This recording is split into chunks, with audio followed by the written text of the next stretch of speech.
Grandioso Deus, meu Pai, nós somos muito gratos a Ti por estarmos na Tua santa casa. Não somos dignos, Senhor, nós somos falhos e pequeninos, mas nós viemos aqui com a intenção de ouvir a Tua santa voz.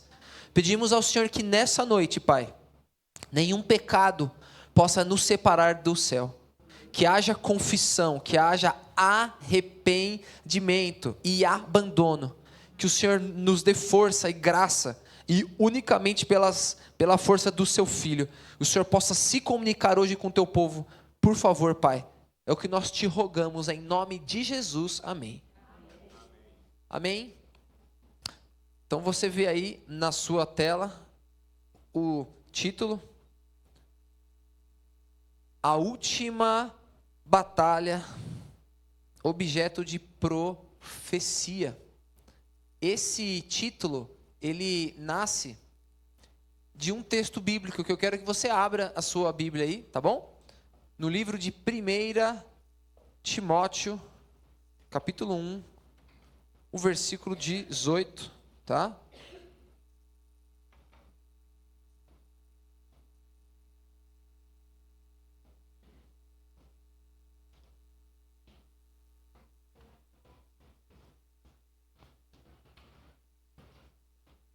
Primeira Timóteo, capítulo 1, o verso 18, você aí que está talvez em sua casa vendo o vídeo aí, então, queridos, pegue a sua Bíblia aí, olha só o que esse texto nos diz aqui, tá bom? 1 Timóteo, capítulo 1, versículo 18. Na minha versão diz: Este é o dever de que te encarrego, ó filho Timóteo, segundo as profecias de que antecipadamente foste o quê? Objeto. Combate firmado nelas o bom combate, mantendo fé e boa consciência. Porquanto alguns, tendo rejeitado a boa consciência, vieram a naufragar na fé. Queridos, nós estamos aqui diante de um conselho, de uma exortação do pai espiritual de Timóteo, o apóstolo Paulo. E ele nos diz aqui que o servo dele, o filho dele na fé, Timóteo, ele era um objeto de profecia. E não somente isso, ele deveria combater firmado na profecia. Aqui diz, nas profecias, de que ele fosse objeto. E diz o texto do verso 19, que os que rejeitaram essa fé, naufragaram. O ponto aqui para nós é que se o servo de Deus nesse tempo, ele foi objeto de profecia, a vida dele era uma profecia viva. E hoje, o povo de Deus nesses últimos dias, nós somos, queridos, os adventistas do sétimo dia. Nós somos o povo da profecia. Se tem um povo na Bíblia que tem data de início profética, bíblica, escatológica, para nascer, surgir, é o nosso povo.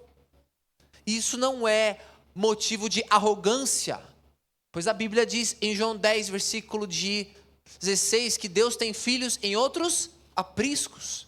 Ele vai conduzir a todos. Apocalipse 18:4, ele chega a falar: sai de Babilônia, povo meu.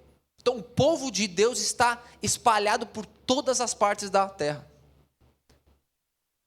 Mas, no sentido de missão, o nosso povo foi escolhido e nasceu com um propósito.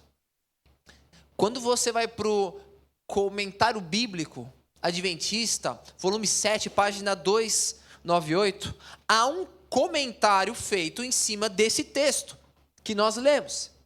E ele nos diz: provavelmente Paulo aqui se refere às predições feitas na ordenação de Timóteo, que descreviam sua futura consagração e êxito no ministério.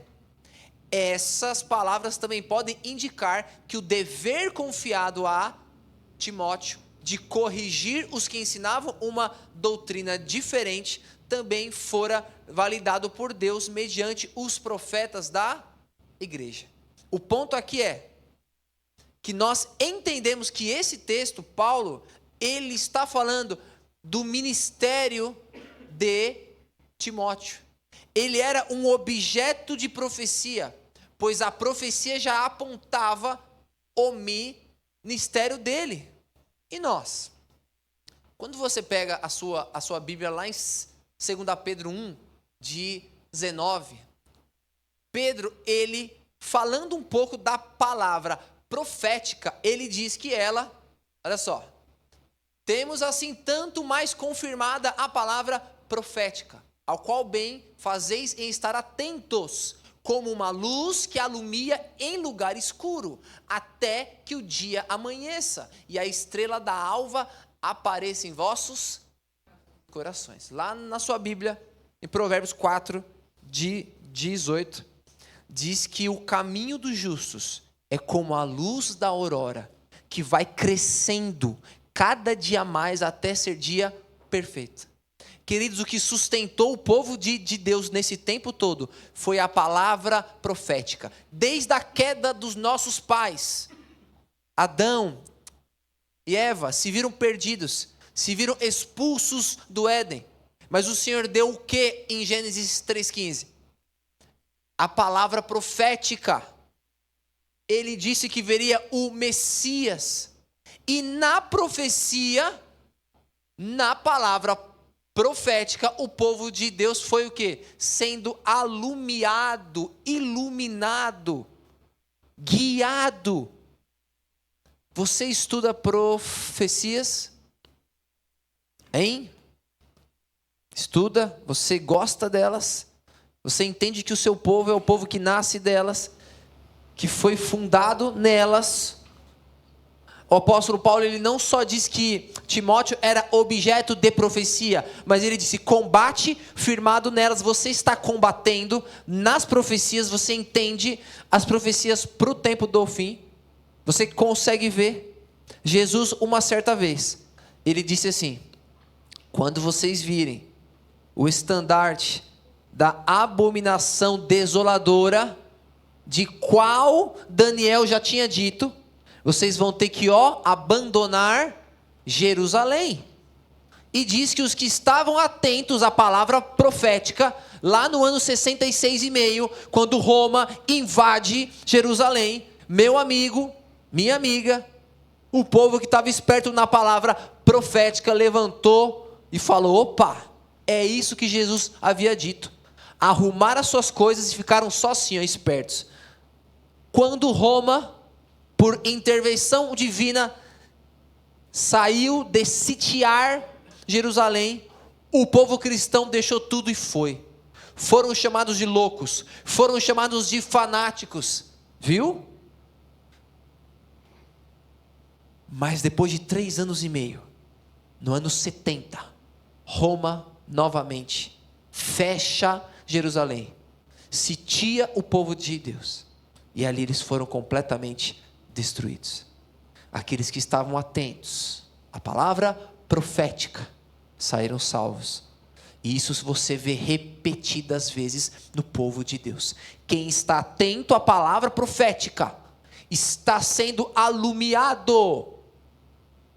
Por quê? Porque essa luz está aparecendo nos corações, no nosso caráter.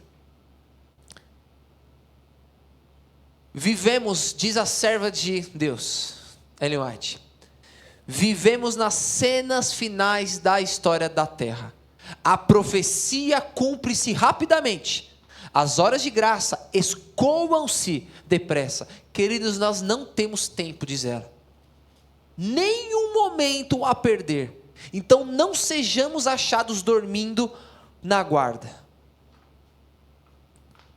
Diz o apóstolo Paulo, Efésios capítulo 5, que nós deveríamos remir o tempo. Esse verbo remir significa resgatar das penas do inferno. Léo, mas da onde que você, tirou isso? Do Aurélio. Se você for no dicionário, a palavra remir significa livrar das penas do inferno. O nosso tempo está escoando e não podemos deixar. Temos que acordar. Não adianta ter a Bíblia, não adianta ser a virgem do tempo do fim, nem adianta ter um pouco só de óleo. Faz-se necessário um óleo reserva. Vocês têm visto e eu também tenho visto o povo de Deus sendo sacudido. As guerras, as lutas, tudo está se encaminhando. E se o povo que está esperto na profecia vai entender a posição, amanhã, por favor, venha. Você que está vendo por vídeo, vem aqui. Amanhã nós vamos estudar o grande conflito. Daniel 10, ele se viu num conflito pela profecia, ele entendeu a palavra da profecia. E ele foi se preparar. Mas ele já era um grande servo de Deus antigo. Talvez você pense aí, mas Léo, eu já sou adventista há anos, sei de tudo. Sei de tudo, Léo. Tudo. Sabe mesmo? Está pronto mesmo? Acha que está pronto? Porque há um paradoxo, bíblico sempre, Os primeiros são sempre o quê? Os últimos, aquele que quer ser o mestre vai ser o quê? E o servo é aquele que se acha pronto, não está. E aquele que entende que não está, talvez até esteja. É uma coisa assim, incrível como Cristo faz. Devemos ver na história o cumprimento da profecia. E é por isso, meus queridos, que faz-se necessário estudar história. E eu confesso que foi o meu primeiro 0 na minha vida. Sabia que eu tirei 0 já? Crianças, por favor, não façam a mesma coisa, tá? Mas o tio tirou 0 em história. Eu não gostava de história. Era muito chato. Mas quando eu me converti em 2007, eu fui entendendo a Bíblia, fui lendo, comendo a Bíblia, e eu fui entendendo que a história é importante, ver na história o cumprimento do quê? Estudar as operações da providência nos grandes movimentos de reforma e entender o progresso dos acontecimentos ao ver as nações mobilizando-se para o final combate do grande conflito. Que texto tremendo! Olha isso, esse texto aqui, que tremendo! Nós precisamos entender quando que as profecias foram se cumprindo. Por que, Léo? Porque elas indicam um progresso, aqui diz um progresso nos acontecimentos. Você sabe por que Cristo ainda não veio? Você sabe assim falar? Por causa disso, Léo.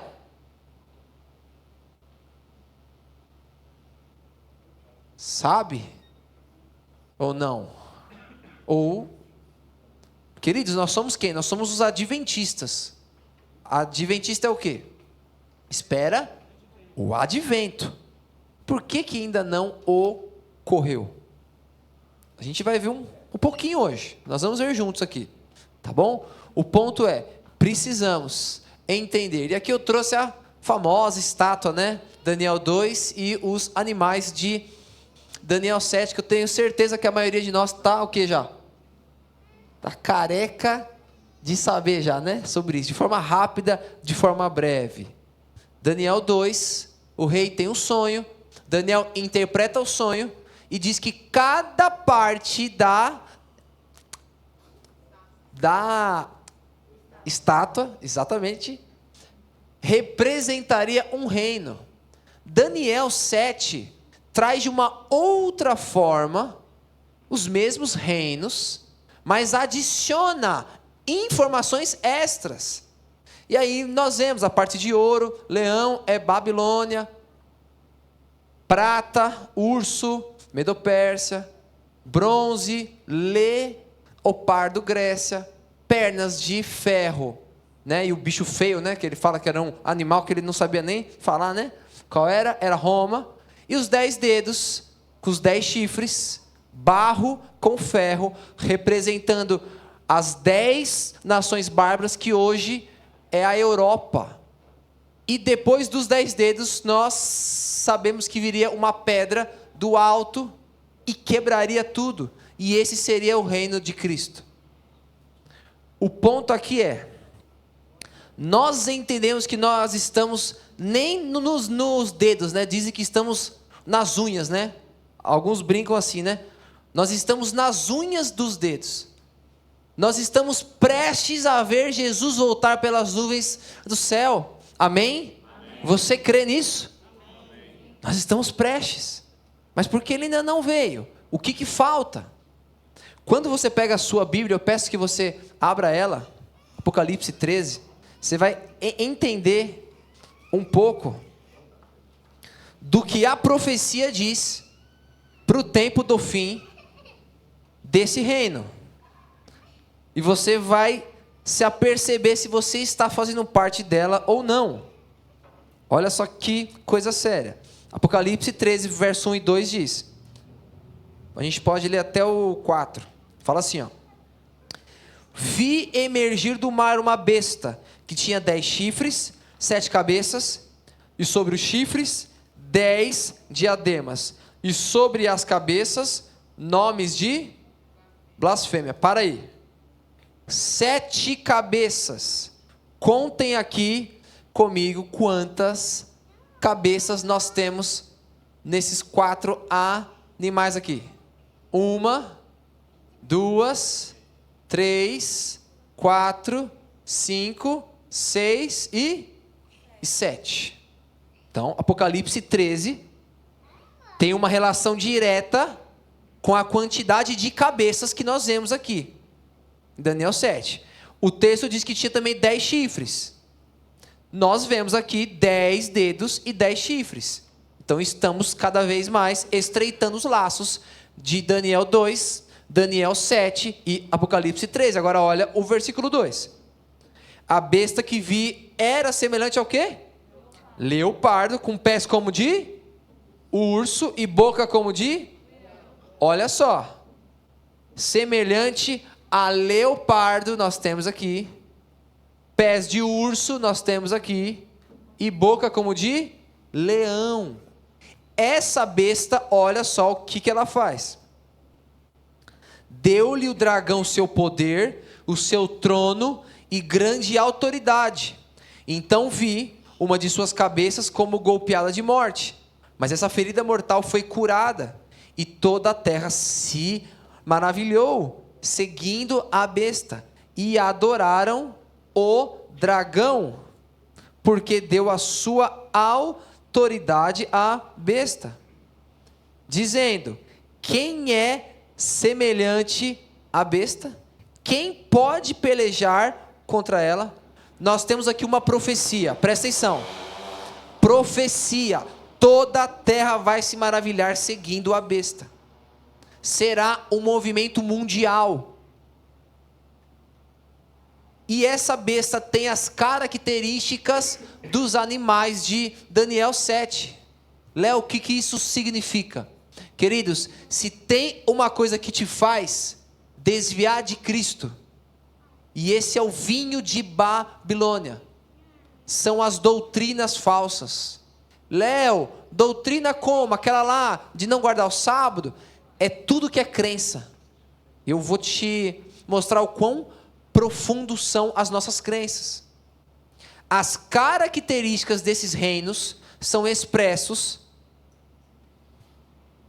nas peculiaridades dos animais. E essas peculiaridades fazem parte das crenças desses reinos que vão pelejar no tempo do fim. Se você ler um pouco mais para frente, é dessa besta que vai sair o 666, a marca da besta. Você e eu estamos correndo o risco de ter essa marca. Nós e os nossos filhos. Querem ver? Olha só o que a Bíblia, no mínimo a Bíblia traz de características pagãs, antibíblicas, satânicas, mundanas, que está desviando o povo de Deus. Eu estou falando do povo de Deus. O povo lá fora jaz no maligno. Vive conforme a carne, vive conforme o que eu faço, eu gosto e pronto. Isso aqui está levando o povo de Deus a se desviar de Cristo. A Bíblia mostra Babilônia, de muitos princípios pagãos. Um dos que eu vejo que deixa mais claro é a glutonaria e a música. Como assim, Léo? Daniel, quando ele chega ali no reino, primeira coisa que o rei faz, põe aquela mesa e fala, coma. E Daniel fala assim, não vou não. Não, eu não estou perguntando, eu estou mandando, você vai comer. E se você não, você vai morrer se você não comer. Daniel falou, eu não vou comer. Por favor, respeite a minha crença. Eu sei que isso vai fazer mal para o meu corpo, vai afetar a minha mente e a minha comunhão com meu Deus. Eu não vou comer. Por favor, quero que faça um teste. 10 dias. Em 10 dias eu te mostro que o que eu como me torna mais saudável, mais inteligente, mais espiritual do que esse outro povo aí. Daniel 1. Daniel 3, você vê a estátua de ouro e o rei usando da música. Usando da música para ludibriar todo o povo a adorar a imagem do reino dele. E nós sabemos que besta na Bíblia é símbolo de reino. Então eu poderia chamar a imagem da besta. Daniel 3. E você vê que até tem os números lá. 60 côvados por 6. 60 e o 6. E o número 600 era o número do panteão de deuses deles. Então nós temos o 666. E ele usa o quê? Depois da alimentação errada, o rei usa da música. Meus amigos, eventos finais, capítulo 11. Se eu não me engano, é isso, capítulo 11. Diz que Satanás fará da música um laço. Sabe o que é um laço? Você sabe o que é um laço? Laço é uma armadilha. Você põe ali alguns milhozinhos, uma caixa com um pauzinho, com um fiozinho. Você ali atrás, o passarinho vem, come o milhinho, volta, vê que não aconteceu nada, vai de novo. Mais um milhozinho, e você ali. Quando ele confia muito, puxa o fio, e fica lá preso. Satanás fará da música um laço. Ah, Léo, para os de fora, não, meu amigo. Os de fora já está falando dos de dentro. Você e eu, adventistas de anos aí que tem amado a fé. Satanás está entrando. Cuidado. A igreja é do Senhor e vai até o fim. Amém? Amém. Mas até ir até o fim, amigos, muitas lutas nós vamos ter. Teremos que enfrentar muitas coisas. E Israel era o povo de Deus. E foi até Jesus vir. Cuidado ao falar de Israel, viu? Jesus nasceu deles. Os oráculos, diz Romanos, vieram deles. Profetas vieram deles. Viu? Mas eles eram um povo difícil. Rejeitaram muita coisa. O ponto aqui é, e os medo-persas? Eles trazem, como também outros povos, o idolatrismo. E interessante que deles nasce o monetarismo. Começar a colocar a coisa em dinheiro. E quantos de nós hoje adoramos o Deus Mamon? Quantos sábados que eu não guardo porque o meu serviço não deixa? Hein? Como é que está o seu sábado? Sábado mesmo, tá? É o sábado do pôr do sol da sexta até o pôr do sol do sábado. O sábado começa na sexta-feira. Você sabe disso. Como é que tá? Talvez nós estejamos caindo aqui, ó. Ó. No urso. Essa besta parece com um urso. Que mais, Léo? A Grécia, essa veio para arrebentar. Rapaz, o que nós temos de ensino grego no nosso meio é uma coisa incrível. Ele trouxe esportes, teatro e a educação falsa. O espírito de competitividade, originado no céu por Lúcifer, pois o céu trabalha em cooperação. Lúcifer traz o espírito da competição. Quando ele viu Cristo no trono do Pai, ele falou: opa, eu sou melhor que ele, eu vou tomar o trono dele. E ali foi a primeira guerra, foi no céu. A primeira competição foi dos anjos. E isso veio para a nossa sociedade moderna de uma forma muito explícita através da Grécia, através do leopardo. E foi muito rápido mesmo, por isso que tem 4 asas. E é uma coisa que foi muito bem feita, por isso 4 cabeças. Olha só, interessante, a gente nunca talvez pensou nisso. Léo, mas o que tem isso? Meus amados, esse espírito, ele não herda o céu. Como assim, Léo? Vai lá para Gálatas 5, você vai ver as obras da carne. Facção. Fazer grupos e... Cuidado. E esse espírito pode estar no nosso lar. Marido e mulher competem na hora que briga, na hora que discute. Irmãos, membros, líderes, porque o cargo é meu, porque eu que mando aqui, porque você não mexe ali. Quem é ele para falar assim? Orgulho. Teatro nem se fala, meus amados, o teatro veio. Léo, teatro, coisa boba. Amados, vamos lá. Foi do teatro que veio as novelas e os filmes. E você vai me dizer que isso não é uma arma em evidência? A gente vai falar isso. Não sei se é no sábado de manhã ou sábado à tarde. Eu confundo um pouco as coisas que a gente vai falar, mas a gente vai estar falando amanhã sobre como é que o seu cérebro reage naquilo que você tem visto, você e os seus filhos. Temos preparado eles para o céu? O que eles têm contemplado é aquilo de Deus? Ou o espírito grego tem entrado na nossa casa? A educação falsa. A gente poderia falar tanta coisa sobre isso. E Roma? Roma, dentre tudo isso aqui junto, né? Trouxe também a imoralidade sexual e a centralização. Da onde virá o anticristo? O anticristo vai querer centralizar tudo em um só. E aí o povo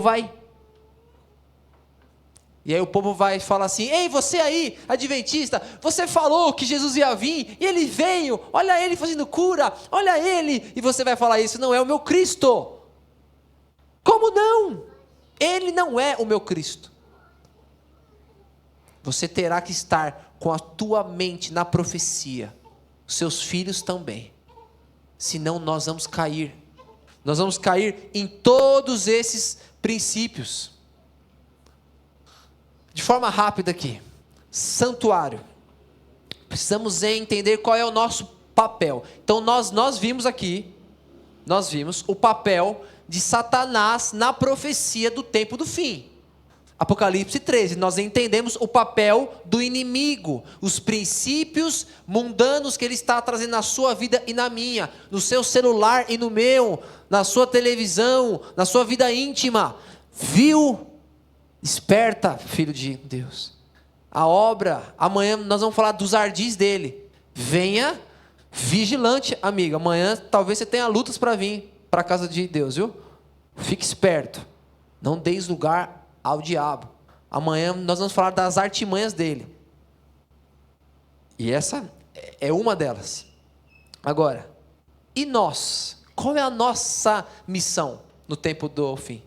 Nós sabemos que se Deus tem um GPS na Bíblia, algo que nos guia é o santuário. Tenho certeza que vocês já tiveram muitas aulas sobre isso. E nós temos aqui de forma breve o pátio, o santo e o santíssimo. Altar de sacrifício, pia, mesa com pães, altar de incenso, candelabro com 7 velas e a arca da aliança. Vocês sabiam que cada peça dessa representa uma doutrina que foi pisada por Roma papal e está sendo restaurada? Vocês sabem disso? Olha só que coisa linda. A mesa com pães representa a palavra de Deus como fonte de verdade. A igreja da Idade Média retirou a Bíblia do povo. Hoje o diabo não precisa tirar. Você tem Bíblia física, você tem Bíblia, né, no celular. O ponto é que a gente não lê mais tanto. Mas eu tenho a Bíblia. Adianta uma arma sem bala? Só causa susto, né? Oh, que susto! Mas não mata ninguém. John Wycliffe, ele vem ali, ele e outros, né, restaurar a Bíblia para o povo, devolveu a Bíblia na língua do povo, restaurou a mesa com pães. Léo, por que mesa com pães é símbolo da Bíblia? Pois não só de pão, mas de toda. Sigamos em frente aqui. O altar de sacrifício, na doutrina bíblica, é símbolo da justificação pela fé. Os padres falavam assim: você será salvo pelas penitências, você será salvo pelas missas, pela bênção do padre. Martinho Lutero, um monge católico, caiu a ficha, falou: não, o justo viverá pela fé. E ele restaurou o altar de sacrifício. Léo, por que o altar de sacrifício é símbolo da justiça pela fé? Pois o pecador ia no altar de sacrifício e entendia que ele não tinha como se salvar. A única forma dele ser salvo era o sacrifício de outro. Aí vem João Calvino e vem falar que a oração não precisa do tal do padre, não precisa do tal do homem, é direto a Deus por meio de Cristo. Ele restaura o altar de incenso. Léo, altar de incenso é símbolo das orações dos santos. Apocalipse 8:5, Salmo 141, de 1 a 4. Diz assim: suba a minha oração como um incenso, porque ela tem que queimar, tem que ser sincera. Para de fazer oração formal. Ellen White fala que tem oração que cansa os anjos. Está cansando os anjos. Está chato. Viu? Oração formal, oração pronta. Deus quer que queime. A serva de Deus fala que Cristo só orava de forma fervorosa. Por isso que lá em Lucas 11, os discípulos falaram assim: ensina-nos a orar. Ele não falou ensina-nos a pregar, ensina-nos a curar, ensina-nos a orar. Ele orava, meu amigo. Ele orava. E João Calvino traz então isso aí. Aí vem John Smith com a igreja dos batistas. Então nós temos os Wyclifitas, os luteranos, os calvinistas. Nós temos os batistas que restauram a pia. Símbolo do quê? Parabéns, batismo. Até aí pegava um bebê e... que isso? Bebê não crê? Bebê não tem consciência como nós temos? Como é que você batiza bebê? Não. É aquele que crê. E aí tem que dar os passos, tal. Ele restaura isso. Aí vem John Wesley, a grande igreja metodista, uma bênção. Da onde veio a nossa profeta Ellen White, amém? Amém? Se não fosse John Wesley, se não fosse Susana Wesley, a mãe dele, nós devemos a todos eles, viu? Porque a profecia foi se cumprindo. E ele vem então, e ele começa a falar: que história que é de só pastor que prega? Toda a igreja é sacerdócio real, nação santa. Candelabro com vela é símbolo do testemunho. Por isso são 7. O do centro é símbolo de Cristo. E o 6 que vem é símbolo do povo de Deus. Número 6 na Bíblia é número de homem. E Jesus é a base, ele é a base. Nós não somos base, nós somos ramos. Não é lindo isso?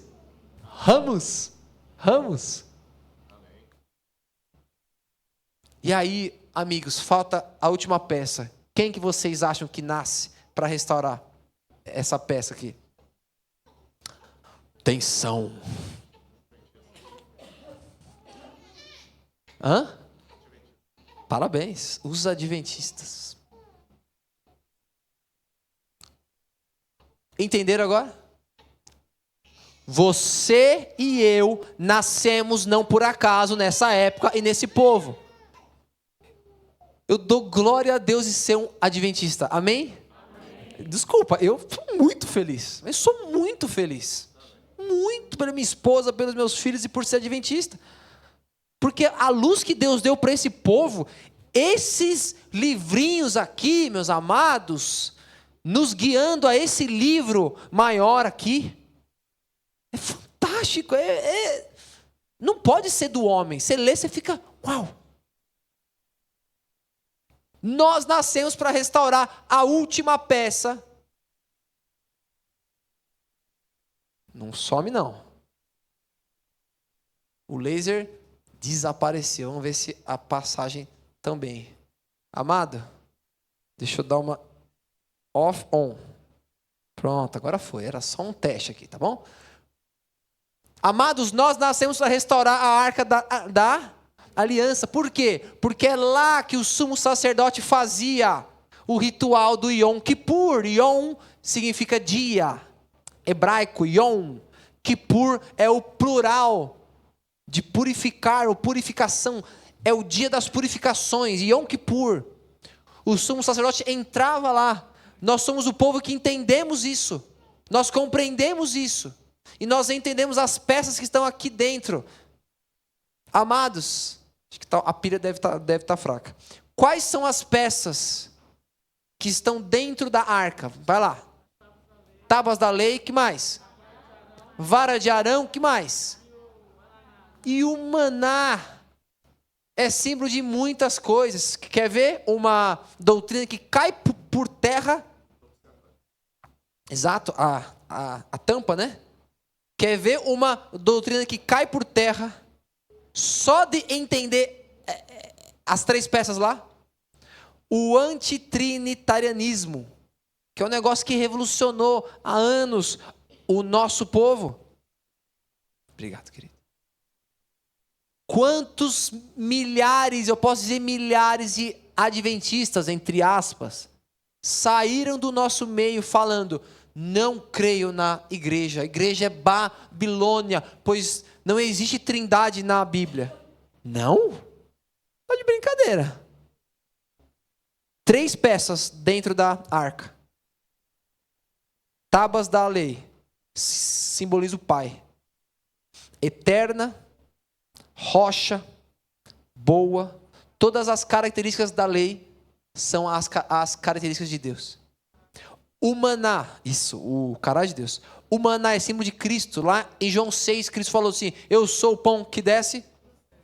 E tinha a vara. A vara é símbolo do Espírito Santo. Salmo 23, verso 4. A tua vara me consola, é o consolador. E na ponta da vara tinha um fruto, um gomo. Nós precisamos revelar o fruto do Espírito. Como é que você vai dizer para mim aqui nesse ouvidinho aqui, ó, que você não crê na Trindade? Como é que você tem coragem? Não faça isso. Obrigado. Tá sem? Tá bom. Obrigado, viu? Vamos na fé. Que mais, Léo? A lei de Deus. A lei na sua totalidade com o sábado. Tudo bem que nós pegamos a ajuda dos batistas do sétimo dia, né? Eles já guardavam o santo sábado, né? Mas a gente pega isso deles. Também nós temos as 3 características do povo do fim.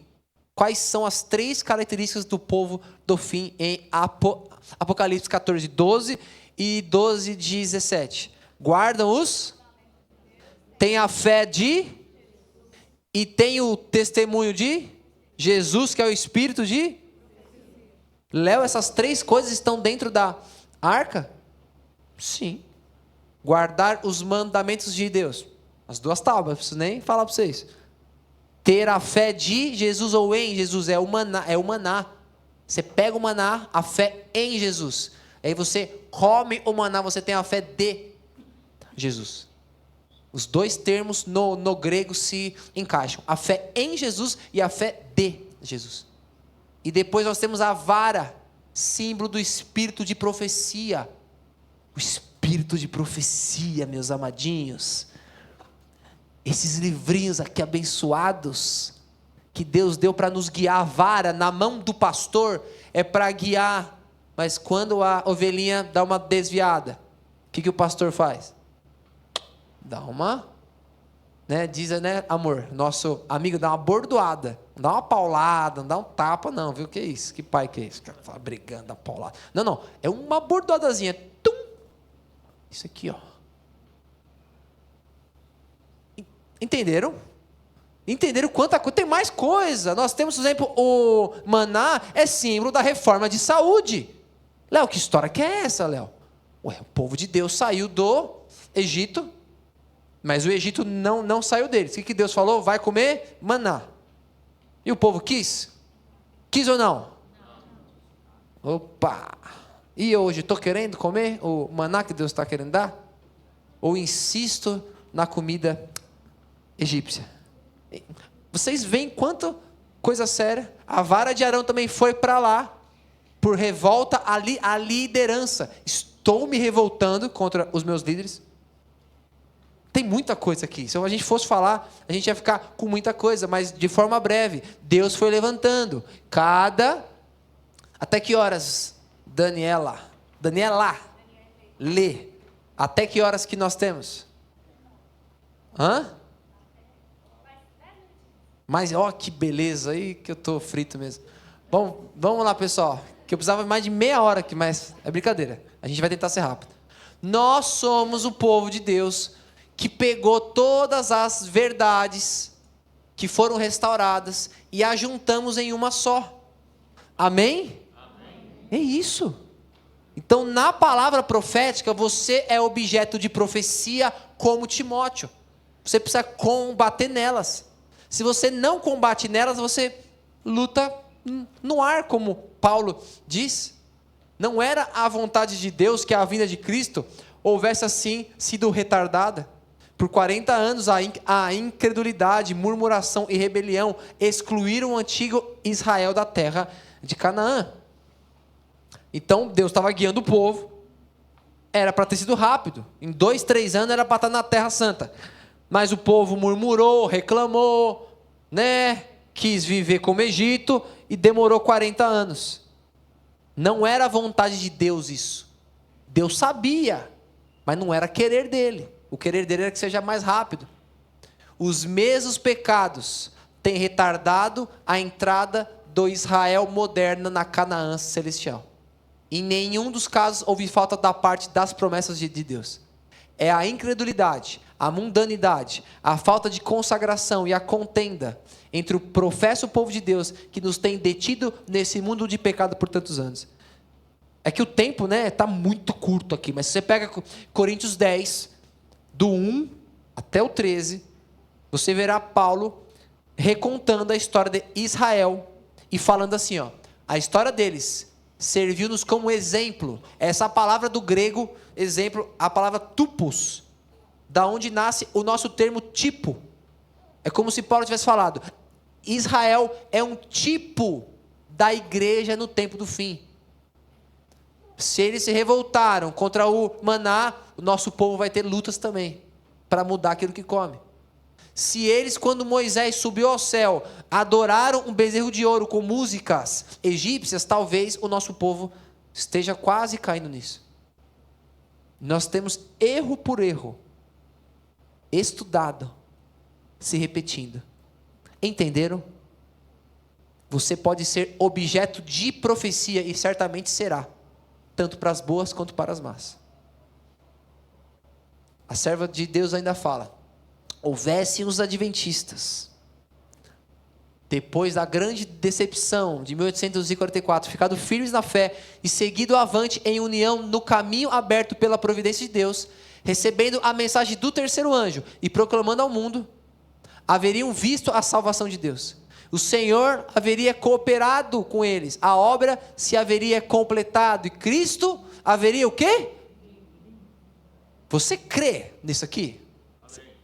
Amém? Eu creio. E é por isso que eu pego o texto de Pedro.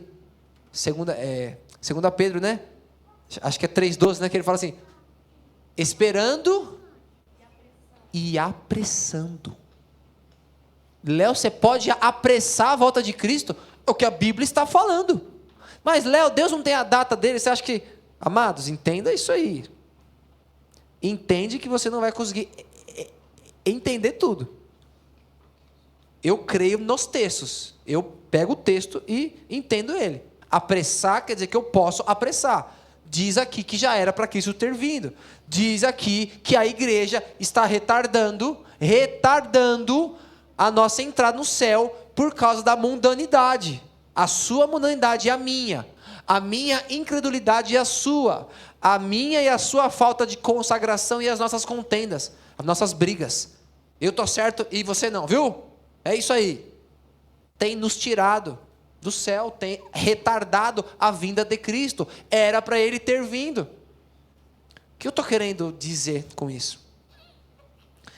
Você pode ser o objeto de profecia, como Timóteo foi, com o seu ministério. Léo, ministério, mas eu não sou pastor, eu não sou nada.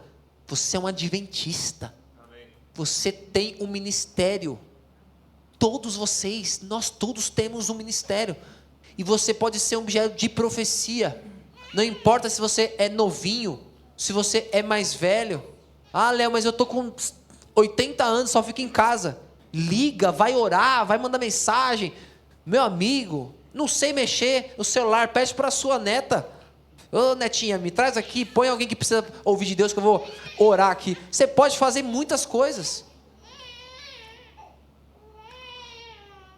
Jesus poderia ter vindo. Nós como um povo, não temos cumprido a obra que Deus nos confiou. Duro isso, não? Nós não temos. Não estamos preparados para o desfecho, a qual nos levará à imposição da lei dominical. É nosso dever, ao vermos os sinais do perigo que se aproxima, despertar-nos para a ação.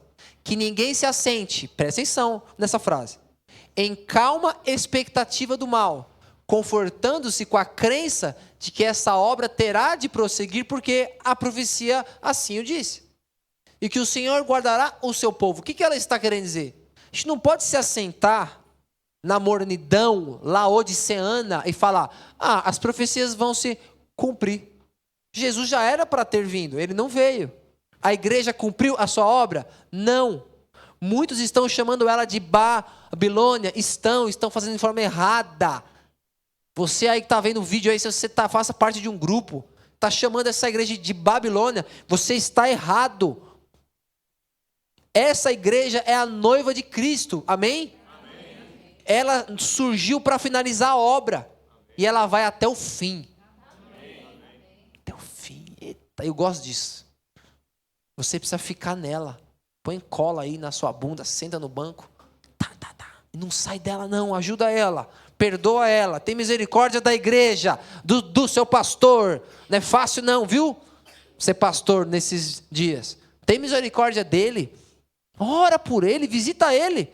Ô Léo, ele que tem que me visitar porque nunca me visita. Vai visitar ele então você. Para com essa manha. Se vitimismo aí que não, vai lá você. Pastor, vim te fazer uma visita. Ele vai ficar nesse mimimi, né, amigo? Vai lá. Vai fazer a obra dele. A próxima parte aqui, eu ia precisar de mais meia hora, mas não tem. Então vamos seguir em frente. Não tem problema nenhum.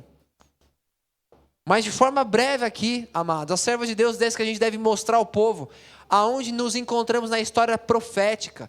Eu queria mostrar para vocês de forma breve aqui. Nós somos o povo que nasce em 1844. Estamos esperando e apressando a vinda de Cristo.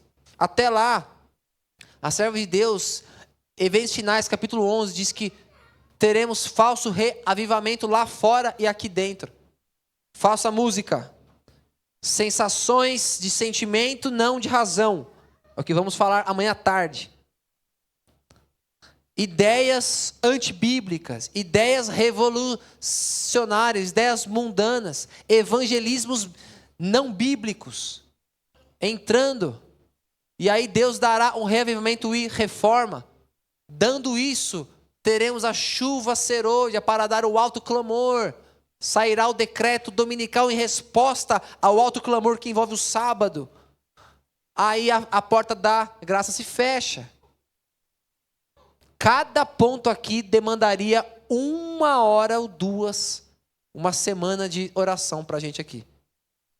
Fica a dica. Cada ponto aqui, a porta da graça se fecha. E aí vem as 7 últimas pragas e o decreto de morte. Dentre esse ponto, nós temos desde o tempo da serva de Deus até o fechamento da porta da graça, o que Amós 9:9 chama de sacudidura. Esse povo vai ser sacudido, amigo. Você e eu, para ver se você é trigo ou é joio. Se você está na rocha ou na areia. Se você é cabrito ou bode. Ou ovelha, né? Ovelha ou bode, né? É verdade, né? Cabrita. Obrigado, irmão. E nós vamos passar, se estivermos vivos, pelo tempo de angústia, qual nunca houve. Daniel 12:1 e grande conflito, capítulo 39. Léo, por que você pôs isso aqui no meio? Porque as pessoas confundem a fuga para os lugares retirados da mudança para o campo. As pessoas confundem, fazem uma confusão. É um fanatismo, tanto para um lado quanto para o outro. A gente que foge do nada, que nem um louco, e não quer saber mais de ninguém, só quer viver no mato. E o outro povo que não, que tudo bem, vamos criar nossos filhos em Sodoma mesmo, que não tem problema nenhum. É extremo. É o extremo de Jonas, que estava em Nínive. E Deus falou, Jonas estava no povo de Deus, né?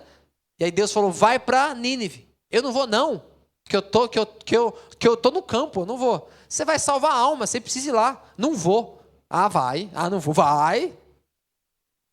Foi, né? E o outro extremo, sabe quem é? Ló. Ah, eu vou salvar Sodoma. E põe as suas tendas lá no meio de Sodoma. E os filhos dele crescendo, vendo aquela imoralidade.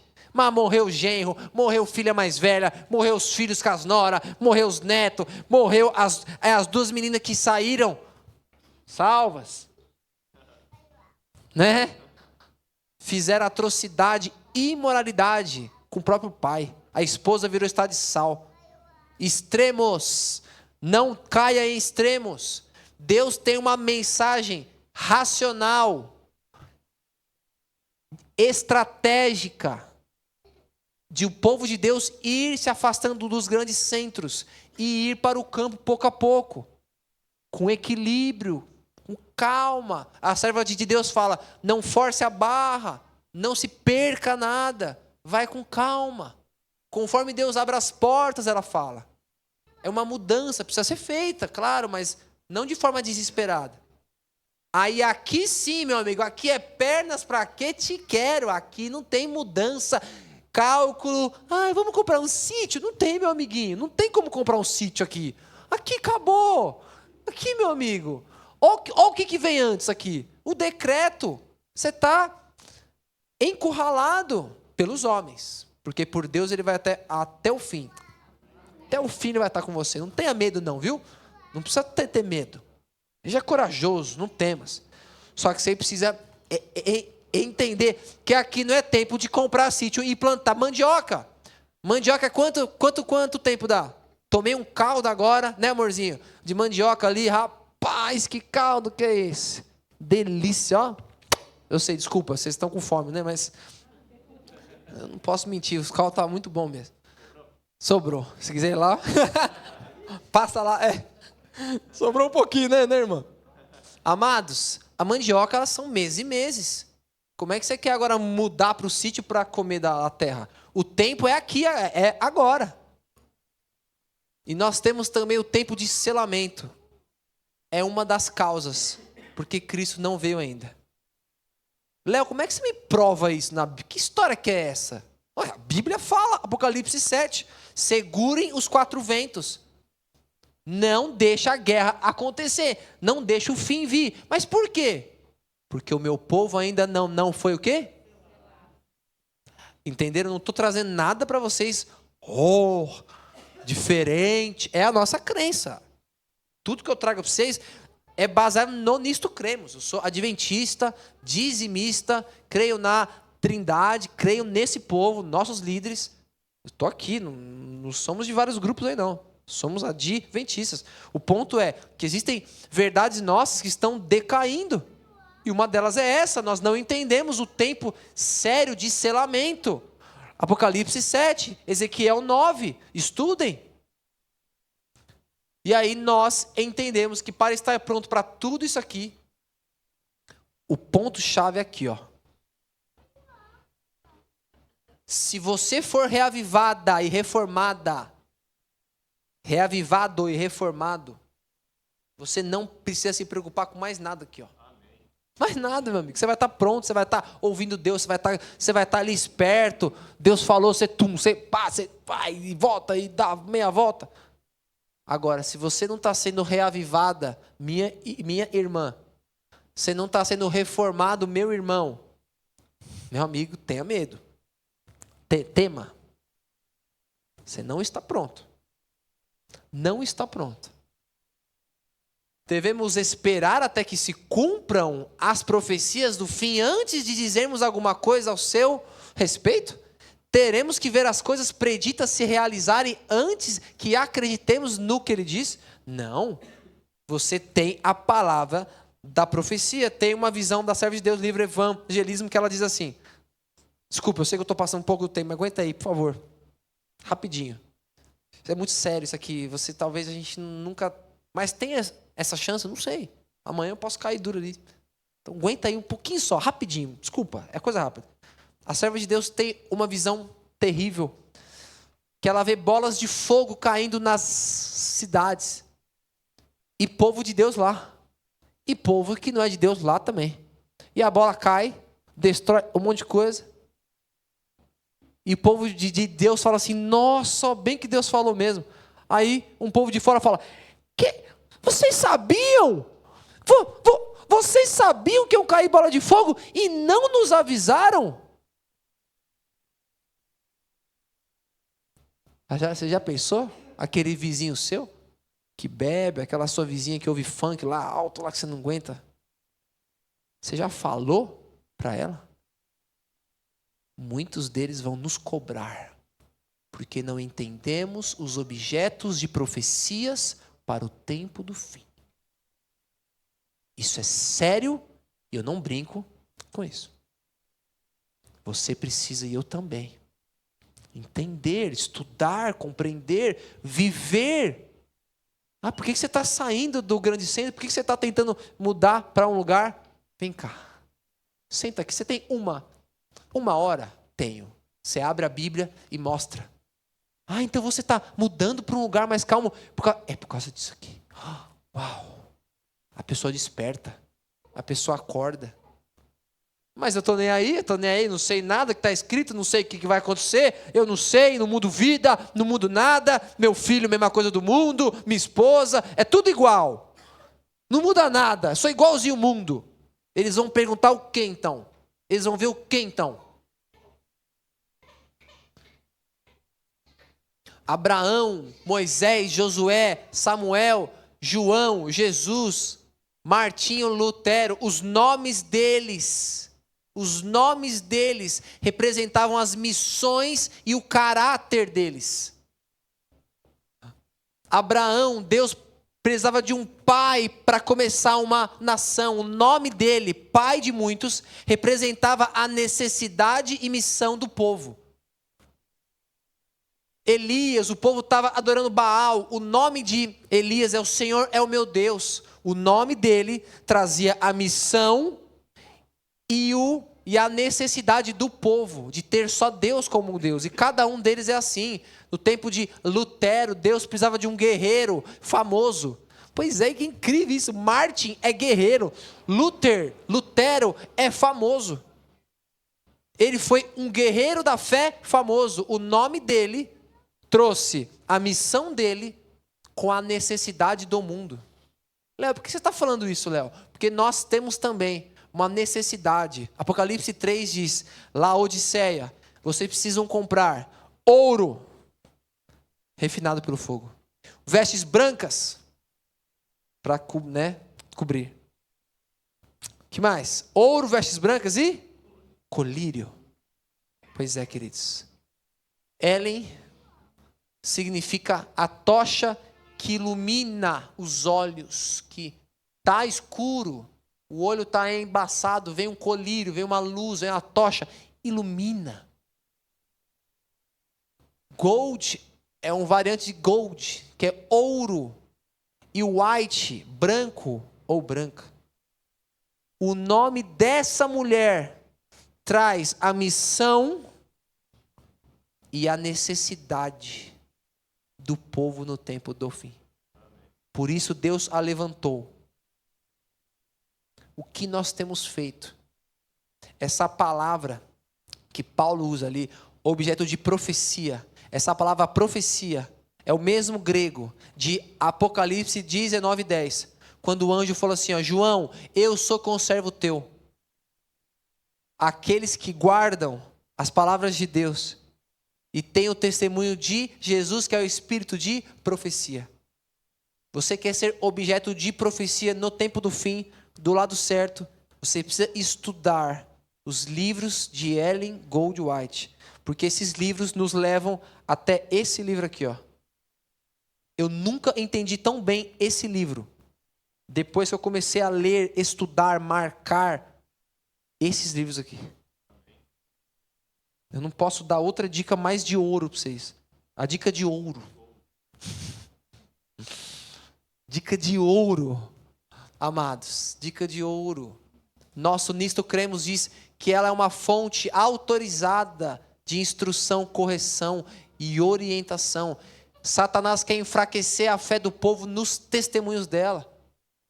Mas Deus terá a profecia e você pode estar dentro dela e eu também. Amém? Deus terá um povo, viu?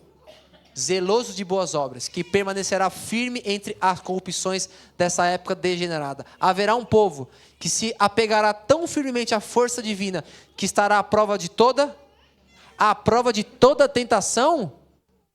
É o que diz Coríntios 10:13. Não sobreveio a vossa tentação que não fosse humana. Mas Deus é fiel, não permitirá que sejais tentados além das vossas forças. Antes que a tentação te dá o escape, para que possais suportar. Eu, falho que sou, com a minha família falha que é, e é mesmo. Eu estou tentando me encaixar aqui. E agora eu vou chamar a minha esposa, a qual eu amo muito. Ela vai cantar um hino. Mais uma vez, me desculpem pelo tempo, desculpem mesmo. Não era minha intenção passar. Mas realmente teria algumas coisas a mais e eu tentei pular, ser rápido. Mas o ponto aqui é, enquanto ela canta, o Espírito Santo vai aí. E ele vai te relembrar os princípios que você já conhece, que talvez você não está vivendo. E talvez você esteja caindo como profecia daqueles que não querem ouvir mais, daqueles que não querem saber mais. Cuidado. Mas eu peço em nome do Senhor que se cumpra em nós essa profecia. Deus será um povo zeloso de obras. Enquanto ela canta, ore a Deus, converse com Ele. Ao fim dessa música, eu vou pedir para que você fique de pé aí mesmo. Se você quiser vir até aqui à frente, eu vou estar fazendo uma prece a Deus, tá bom?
Eu não vou me calar, vou mostrar a paz que o seu amor produz.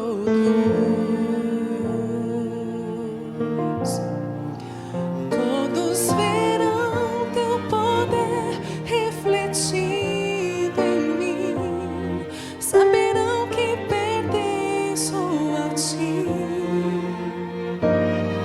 e assim estarei cumprindo o meu dever, Jesus.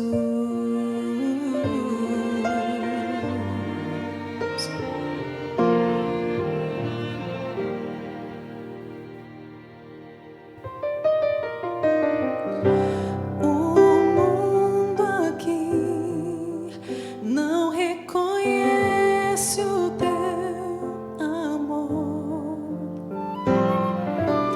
e perdido está por receber o teu calor. Quero ajudar meu irmão a encontrar o caminho que leva para a luz. Só existe, eu sei, uma direção que ao céu conduz. Todos verão teu poder refletido em mim, saberão que pertenço a ti, e assim estarei cumprindo o meu dever, Jesus. Todos verão teu poder refletido em mim, saberão que pertenço a ti, e assim estarei cumprindo o meu dever, Jesus. E assim estarei cumprindo o meu dever, Jesus.